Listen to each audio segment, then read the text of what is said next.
Welcome to Green Dot Daily. We're live every weekday at 3 Eastern on the Action app. And if you're watching on YouTube, please subscribe to our channel. I'm Maria Marino, and coming up on the show today, we'll get an MLB pick and preview the Kentucky Derby with Sean Zerillo. Plus, Nick Giffen will join to talk NASCAR. But we start with NBA playoffs. And in a series where the first 4 games were each decided by double digits, we had a 1-point win last night for the Cavs, with the Magic covering as 4.5-point dogs. Magic up to plus 330 or so to win the series, but they are favored at home for Game 6 coming up Friday. Now, the Pacers also had a chance to bounce the Bucks in 5, but Chris Middleton and Bobby Portis had other plans, scored 29 points each to lead the Bucks to an outright win. As 5-point dogs, Pacers are still heavily favored to win the series and 8.5-point favorites for Thursday's Game 6. Also, the Sixers escaped MSG with an overtime victory after trailing by 6 with 28 seconds left in regulation. The reverse outcome from Game 2 when the Knicks stole one. So it's back to Philly Thursday night with the Sixers favored by 3.5, but still dogs in the series. He's going to go on and on and on about the rest and how everybody's on back-to-back. How dare you put words in his mouth? They celebrated like they won a championship. I got to find some type of way to fade them. LA nightlife is undefeated. Call me a hater if you want. Blech. Yeah, these guys are too soft, man. I keep saying it. That's why it's true, because it makes me look smart. Time for more money with Matt Moore and Jay Money. A lot to get into here. Firstly, the Knicks and Sixers. This series has essentially been a coin flip. But Jay, what's your reaction to where things stand after 5? Yeah, huge late game heroics by Tyrese Maxey, man. It was absolutely crazy. I mean, my guy almost pulled up from half court there, man. So I love the fact that both of these teams have stole a game that it looks like they had no business winning. Tyrese Maxey may have just ripped the heart out of New York Knicks fans in that one, man. So if they're able to push it to a Game 7, you never know what could happen. And I'm kind of with Embiid there. I feel like that they've kind of played better this series, and they still feel like they have a chance to win this series. They've had a double-digit lead in every game as well. So this has been a great series, possibly the best series of the first round of playoffs. I really hope that we get a Game 7. Can't wait to watch Game 6 as well. But hell of a job from Tyrese Maxey there. Yeah, I mean, look, the series has been amazing. It's got a chance to be either second or third of the best first-round series ever. I think I would put 2015 Clippers-Spurs on that list. I would put the 2009 Celtics-Bulls, which is a classic, on that list, but this has got to get the 7 for it to get there. It's definitely up there with the heroics and the craziness of Game 2 and the injury and the drama. It's amazing stuff. What's cool for bettors, I think, is this is definitely a great opportunity to bet your opinion, because you've got the Knicks in Game 6 with a chance to close it out at plus 132. So you get plus money on that side. If you're on the Sixers and you're like, I think the Sixers can pull this off, you got Sixers series price at plus 290. So you've got some kind of opportunities here to really kind of weigh in and bet your opinion. I will note that teams that were up 3-1 and lost Game 5 at home are 8-2 straight up and ATS in Game 6. So they've done very well in this spot, coming back after dropping that chance to eliminate the opponent, even though they have to go on the road. What's interesting, though, this is only a third time since 2003 that the road team in that spot, when they're up 3-1, and now 3-2, has been a dog since 2003. So this series has really no precedence, which makes sense given how crazy it's been so far. Yeah, totally agree. I haven't wrapped my head around yet how to play that game. I know you laid out a couple of options, but definitely looking forward to more drama between Philly and New York. But in the other potential closeout spot last night, we had the Bucks become the first team ever to win a playoff game without their top 2 scorers from the regular season. But according to Doc Rivers, the Bucks may not miss Giannis and Dame for long. This was the post-game presser. How does winning this game and getting a couple extra days for Game 6 just affect the injury timelines, Giannis and Dame? Is there a chance that is extending this series that you guys, hope to get them on the floor? I don't know how to answer that. I know I hope. I think they're very, very, very close. So I'm not sure how much of this is a scare tactic, like alluding to potentially a return from the 2 stars. But Jay, can Milwaukee make a comeback here? By the way, they're at like plus 575 to win the series right now. Well, first off, I do think it's possible, but if I'm Doc Rivers, like I don't want to tell anybody that they might come back. I'm like, oh no, they're banged up. They had been practicing. Like I don't want to give the other team any edge whatsoever. But we all know that it's almost around that time that Giannis should be coming back. Dame will probably still be out. He was taking some jump shots, but Doc Rivers mainly, he's been taking a lot of heat this since he's taken over for the Bucks job and for the playoffs as well. He really has a chance to silence all the critics, in my opinion, as well. We know that the Bucks are the much more experienced team as well. And it just kind of shows something. The Pacers, like they kind of showed their killer instinct there in that game yesterday. If they really wanted to, they could have ended the series right there. It may have been their best chance as well. Sometimes you don't really want to mess around and play with your food. It's a one-game series every game now. And we've seen, even without Bobby Portis and Chris Middleton leaving the game, we've seen the Bucks like get it all the way down to 6 points versus the Pacers at the house as well. So all they have to do is steal game 6 on the road, and they will be favored in that game 7 at the house. So watch out if Giannis come back. But that's just kind of crazy. If I'm Doc Rivers, I don't want to give the team any other advantage. I want them to prepare like there's like nobody's coming back for the rest of the season. I want them to continue to have that letdown and think that things are going to be easy. But I do think the Bucks have an outside chance, but obviously they have to win game 6. Man, come on. This is a J Money smash spot. Come on now. They're done. All right. Pacers are going to roll in game 6. Look, teams are 26-9 straight up. 26-9. 2014-1 ATS after being up 3-1 and losing game 5 on the road. This is the inverse of Sixers and Knicks, right? Look, I'm not surprised. The Bucks are in a desperation spot at home. You always talk about that. Desperation spot at home. You don't want your season to end in front of your home fans. Pacers are a young team trying to close out a veteran squad on the road. Zero surprise that they struggled in game 5, but they're going to get it right. Rick Carlisle's going to get the adjustments in. Home crowd behind him. We gave this out on Nothing But Bet, talking about how the teams after they shoot 50% are terrible in the next game when they shoot 50% from 3 in the previous game. Pacers will get their shots back up when they're at home. Role players going to hit shots. Pacers don't have enough, or the Bucks don't have enough offense. They cannot risk Dame and Giannis in this game. Like you are putting too much of a risk of them suffering an Achilles tear and losing them for the entire year. There's too much on that. So Pacers going to roll in this game. I love Pacers. I tend to agree with you, Matt, but like you're always so darn confident about it and you say it with like such decisiveness. And I'm like, stop, you're going to jinx it, but it's fine. That being said, we got to turn our attention to tonight. A couple games on tap, including what could be Miami's last game of the season. But more than that, Matt, could this be their last game with Jimmy Butler on the roster? I think so.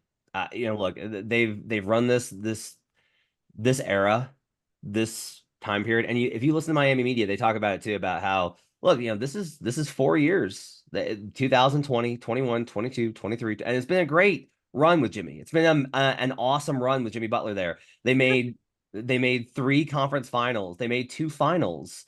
They were the 1 seed in 2022. It was awesome, but Jimmy Butler's going to be 35. He missed a lot of time this season and never looked like himself.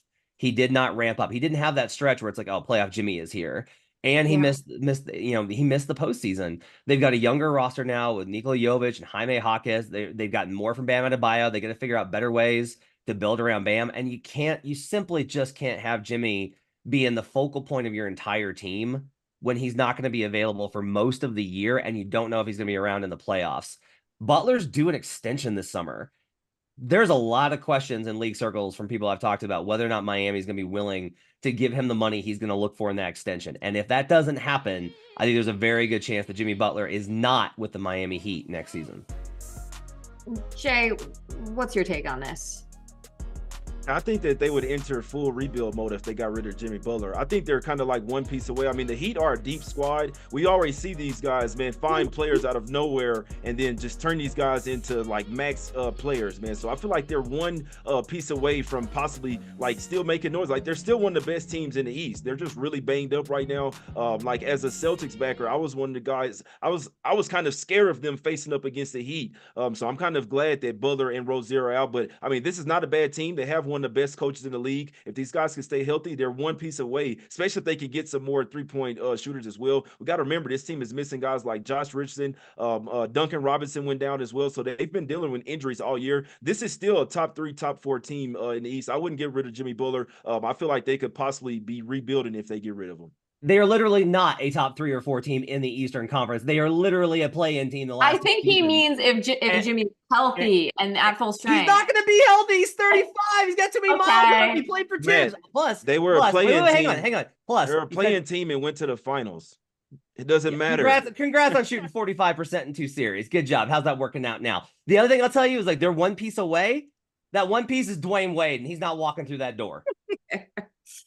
Okay. All right. I love a spirited debate. I'm obviously, in my feelings over a potential Miami team without Jimmy Butler on it in the near future. And Jay, I feel like they're never really in rebuild mode, right? Because like you said, they always seem to find like diamonds in the rough that end up making their team better. But real quick on the game tonight, Jay, you do have a lean that you want to talk about.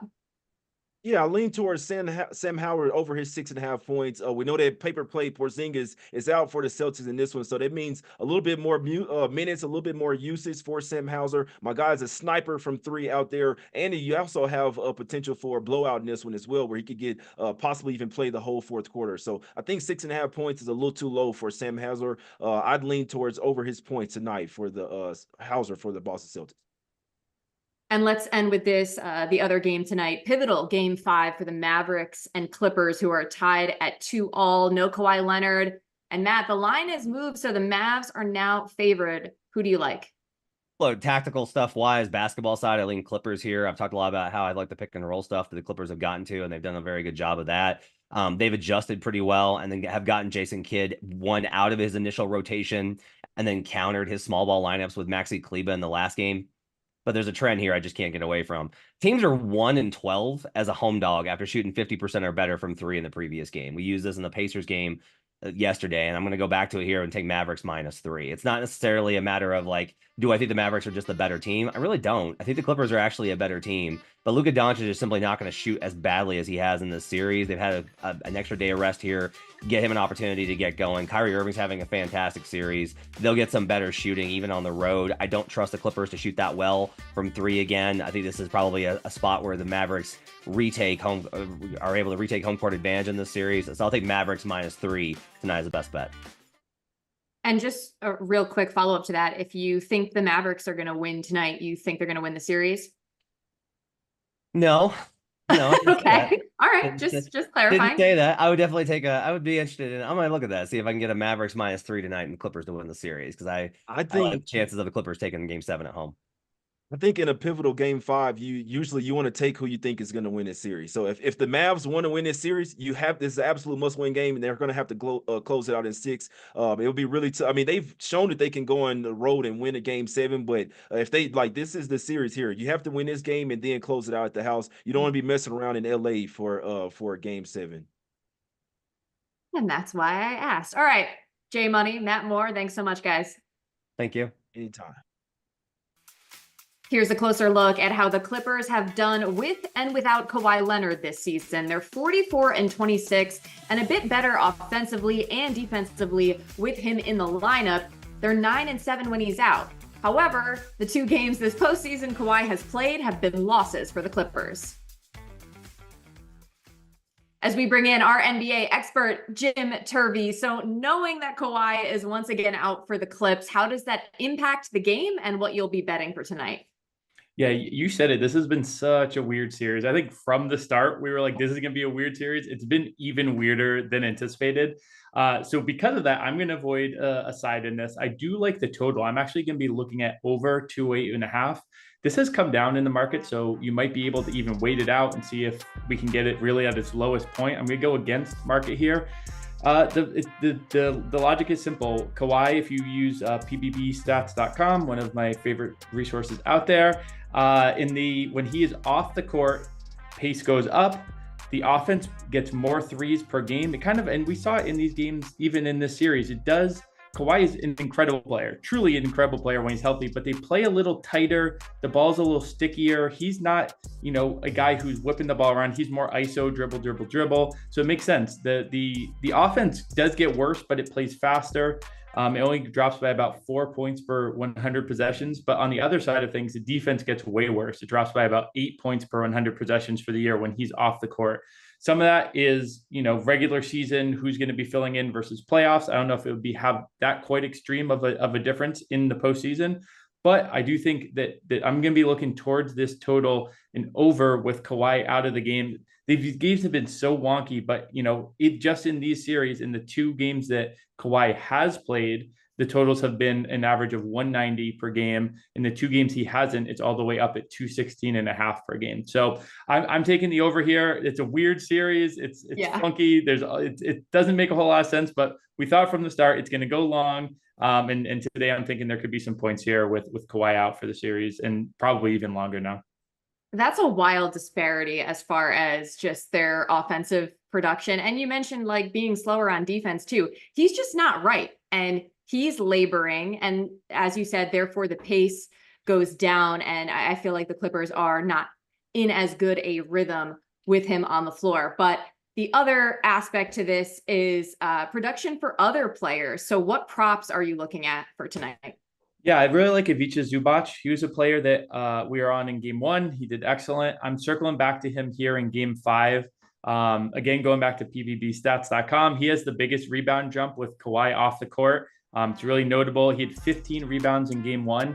He actually had kind of a quiet rebounding game for him in game 4, but I think he's going to bounce back here. And I really like his scoring potential in this game as well. We saw down the stretch in game 4, the Mavs were very content to try to let Harden beat them with floaters. And guess what? Harden beat them with floaters. He was hitting them time after time after time. I think they're going to cheat up more. It's going to make more opportunities for Zubac on the lob there. His minutes have been consistently going up this postseason. He's played at least 30 minutes every game. The first 3 games, he was in like the 32 to 33 minute per game range. That's up from 26.4 during the regular season. So if we prorate his stats a little bit, we basically get him there. Then add in the fact that Dallas is a good matchup here. We prorate his stats on a per minute basis against Dallas for the entirety of the season. And we're looking at about 16 points and 11.5 rebounds. That gives us decent clears on this prop, which is right now sitting at 25.5. So I like the over in the game. That also kind of correlates with this Zubac over. Maybe you toss them together in a little same game parlay. I'm sticking away from a side for now, but I do like there to be some points here tonight. And I like Zubac points plus rebounds for the player prop side of things. Yeah, I love that. And especially including the points in with this prop, because he's averaging almost 5 more points per game in the postseason than he did in the regular season as a result of that minutes jump that you explained. So sounds good, Jim. Good luck tonight. Thanks. To baseball, and Shota Imanaga has been dealing so far this season. His ERA is under 1 as he's only allowed 3 earned runs in 27.2 innings. The Cubs offseason edition opened with 40-1 odds to win a Cy Young. Now he's at 20-1. As we welcome in our MLB expert, Sean Zerillo, quick thoughts on Imanaga at 20-1. Does that pique your fancy? It doesn't, if you got a 40-1 ticket, great. I'd probably consider trying to find a way to sell out of it at this point, swapping those tickets where you can, because I do expect some regression for Shota at some point. He does project very well. We can get into more of that in a second, but just in terms of regression and his overall profile, this is a pitcher who allows fly balls at nearly a 50% rate. And once he starts getting the wind blowing out in Wrigley Field on certain days or just pitching in less pitcher-friendly ballparks, I do think he's going to get victimized by the home run ball.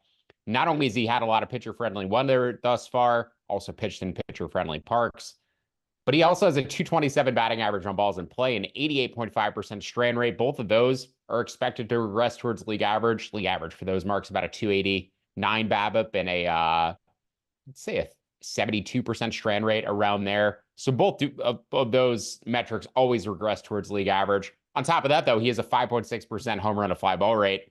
And that is also a stat which typically regresses towards league average, which is closer to 11%. So a lot of reasons why Imanaga should start giving up runs at some point. Hopefully it's not today, though. Yeah, hopefully not, because he will be on the mound in Queens against the Mets, and you like the Cubs here. I do. For the first 5 innings specifically, projected that closer to -150. Would bet Shota in the first 5 innings up to about -140. And as we talked about, he's been dominant, a little bit lucky with the BABIP, a little bit lucky with the strand rate. But in terms of the projections and the expected metrics, he still ranks among the upper echelon of starting pitchers. And I think he's going to be particularly tough for these offenses to see the first time that they have to adjust to them. Maybe the second time he goes through the league, or in the second half, the league finds a way to adjust to him. And the uniqueness of his fastball, the unique characteristics of it, the devastating splitter that he has. So attacking hitters from angles that they're not typically accustomed to, pitchers in Japan just their stuff works a little bit differently, especially with the splitter, but also Imanaga's fastball in particular just has unique characteristics to it. But more so, I really just view a huge differential between Jose Butto and Imanaga. Butto has a 2.86 ERA. He's also been lucky with the strand rate, with the batting average on balls in play. Both of those should regress. And he has a 4.80 expected ERA, a 4.15 expected FIP. So both of those are run higher than what Shota is doing. The expected ERA about 1.8 runs higher than what Shota has shown this season. And their projections are also about a half a run to a run apart, not even as much as 2 runs apart, 1.5 runs apart. So there's some huge differentials between the projections for these two pitchers.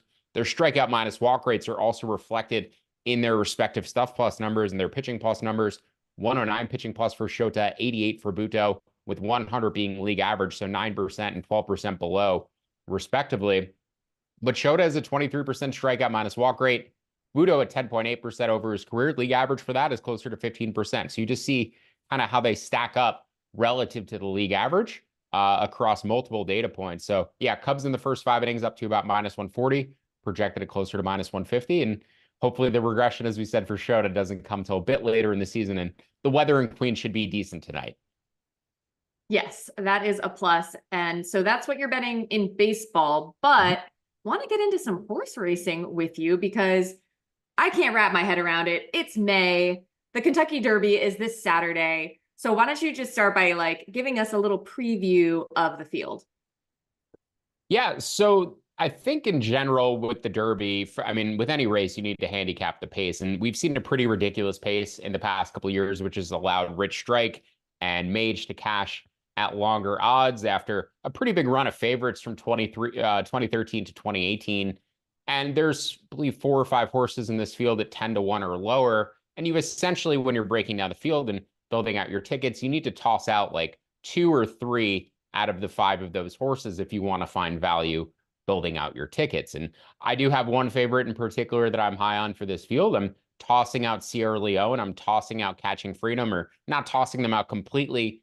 If you're handicapping this race, right, I think there's justification for using those two together because they're both late runners. So if you do think there is a hot pace and that the late runners are going to have a chance, I actually think it makes a lot of sense to pair Catching Freedom and Sierra Leone together because their outcomes are sort of correlated to one another. So when you're looking at a race, handicap the pace and then try to bet it in a way that fits with the narrative of how it might play out, either fast or more moderate, and use the horses who may be near the front for the more moderately paced handicap and horses who may be near the back for the more aggressively paced handicap. But yeah, a lot can go wrong in a 20-horse field. And I do think we may get a more moderate pace than in past editions or the couple past editions of the race. So looking for horses near the front who are going to be on or near the lead, and kind of against the horses who are going to be near the back who have a lot to do and a lot of traffic to potentially navigate through. Okay, so Sierra Leone and Catching Freedom, they're at the second and third best odds, respectively, right now going in. What do you make of Fierceness, who is currently the odds leader?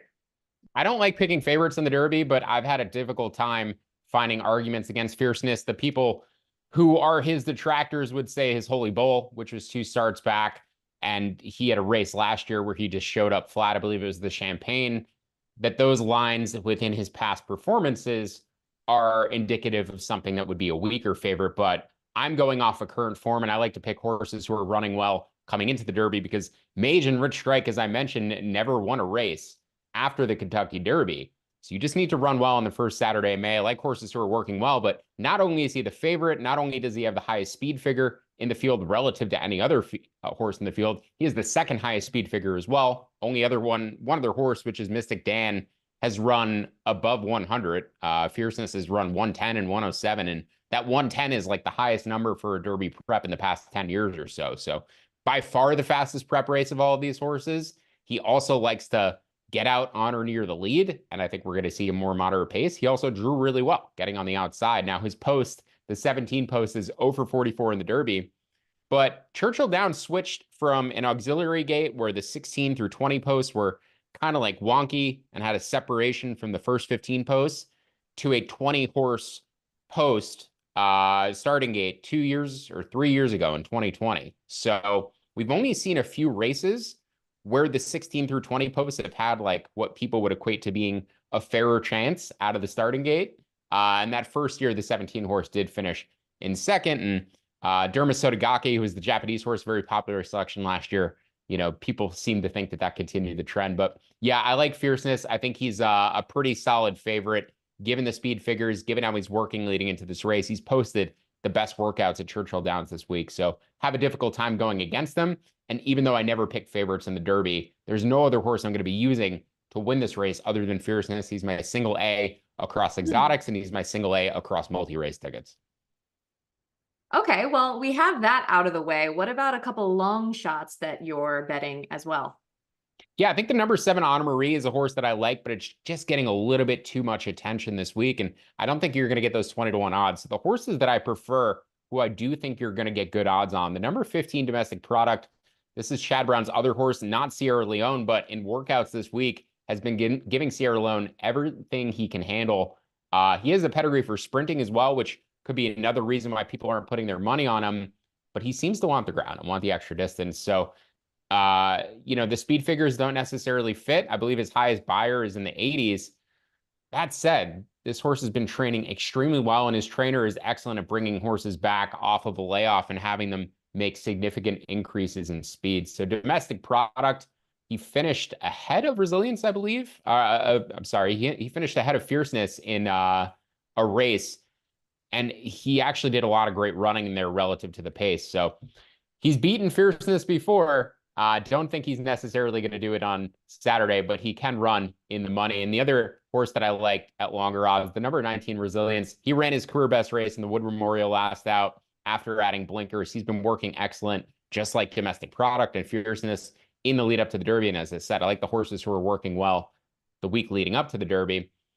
But he also trains under Beaumont, and his last race wasn't supposed to be the race he was supposed to win, but he ended up running extremely well. And the second start after that delay, or after the layoff, he should be progressing and moving forward. So I think he has a good chance at hitting the money at longer odds as well, and should also be in that second flight of horses that I think should get a jump on the potential closers in a more moderately paced race. So the 17 Fierceness, the 15 Domestic Product, the 19 Resilience, those are the 3 horses I'm keying most of my money around. I will be using the 7 Honor Marie and the 8 Just the Touch as well in tickets, but that's the best way, I think, to go about handicapping the favorites and long shots thus far. All right, we'll let you go after this, but just using the logic on those horses that you just described, what's your favorite way to find value on exotics for the weekend? Yeah, so as I mentioned, the 17 Fierceness on top is my lone A, just to win in an exacta. And then underneath him, you could use the 15 Domestic Product and the 19 Resilience in second place. That'd be a $2 exacta ticket, which would cost you $4 because of the 2 options that you're getting, either the 17 and 15 or the 17 and 19. Then you could also expand that out into a trifecta, and you could add the 8 Just the Touch. So the 17 on top of the 8, 15, and 19 in both second and third place. A $1 ticket there would cost you $6 in a trifecta. And I think it's just worth trying to get value horses in behind the 17 in an exacta. I think 17-8 is a very viable exacta play if you just want to do that cold. But I think there's more value potentially including the 8 in a trifecta with those other 2 price horses and trying to get him second or third as well. Sean Zerillo, thank you for laying out all of this insight for us. Always impressed by your expertise. Thank you for having me. Next stop for the NASCAR Cup Series is Kansas Speedway this weekend. For a full betting preview, make sure you check out the podcast Running Hot with Nick Giffen. New episodes out every Thursday. And our predictive analyst, Dr. Nick Giffen, is with us now. So what sets Kansas apart, and who are you betting as a result? Yeah, Kansas is a fun track. Actually, I think this exact race last year was the most exciting race of the 2023 season. So definitely tune in this weekend to watch Kansas. And Maria, I have way too many bets already on this race, but we're gonna give more out. Um, this is what happens, when NFL's over and college basketball's over and my vacation's over. I got nothing else to do but bet NASCAR. So yeah, way too many Good for bets. us. Yeah. So the first one we're gonna go with is Ryan Blaney at 22-1 to win the race. And I feel like most of NASCAR betting experts are on this. I know I saw a couple of Action Network app verified experts on this as well. And I'm on as well. Ryan Blaney, 22-1. Look, Ford, he drives a Ford, and Ford has struggled this year, but this is just too long for the best Ford driver this season. Blaney finished third at Las Vegas. I was at the race. And that is the track that is most similar to Kansas. They're both 1.5 miles ovals, similar banking, similar tire wear, same tire package. And he finished third there. All he needed was, first and second to crash each other going for the win, and he would have won the race. And, last year around this time of year, we were riding off Ford as well. And at the 1.5 mile track of Charlotte, I hit Blaney 30-1 to win. He won that race. So we're not quite there yet. We're not quite at 30-1, and Charlotte's in a few weeks later this month, but I can still get behind 22-1. All it takes is for him to run third and the leaders to wreck, or, some chaos. And Kansas produces chaos. There have been between 8 and 11 cautions in all 4 Kansas races in the next gen era. That's pretty high. So what that could do is it could force a couple late restarts, and Blaney could take advantage by, getting a good jump on a restart and grabbing the lead that way. And so there's several avenues for him to win this race, given he is the best Ford driver this year. And my model makes him, over 7% to win this race, actually closer to 8% to win. Well, I think that's too high. All we need is 4.4% implied odds at 22-1. So there's a lot of room for my model to be too high, but even if it is too high, to still show value. So, normally on outrights, I tend to like to bet to win around 10 units, maybe 10, 15, 20 units, right? Because we're talking 22-1 picks. So I'd normally bet like a half unit on this, but feels a little thin-ish on the value, even though my model says it's pretty big value. So I'm just going to go with a little quarter unit here, and I'd play this down to 20-1. Very responsible of you. And by the way, as you mentioned, since you're making so many bets, want to remind folks to follow you in the Action app if they're not already, to see everything. But you do have one more for us here on the show. Yeah, we got one more here. And I'm going to go over to Tyler Reddick. He is the driver for 2311 Racing, one of the 2 drivers there. And I'm going to take his finishing position to be over 5.5. So we want to finish outside the top 5, essentially 6th, 7th, 8th, etc. And we can get that at -135. And yeah, he finished second at Las Vegas. He was one of those 2 battling for the win that I was talking about, that Ryan Blaney was looking ahead out of his front windshield there. And Reddick was catching the leader and eventual winner Kyle Larson in the closing laps. But as I talked about, Kansas is a little more chaotic than Las Vegas, and that leads to less certainty on finishing position, despite my model having Reddick as the 3rd best car for this race. Just because you have the 3rd best car doesn't mean you'll finish inside the top 3 or the top 5.